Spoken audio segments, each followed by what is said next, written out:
आज म तपाईहरूलाई डुङ्गेश्वर गाउँपालिका वडा नम्बर 5 को पानकोटको बस्ती देखाउँदैछु।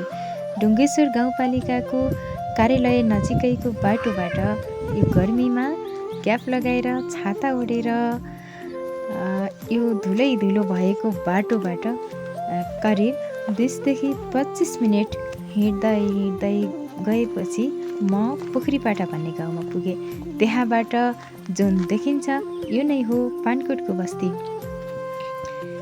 यो भिडियोलाई अन्तिमसम्म हेरेर पानकोटवासीहरूसम्म सेयर गरेर पुर्याइदिनु होला है त।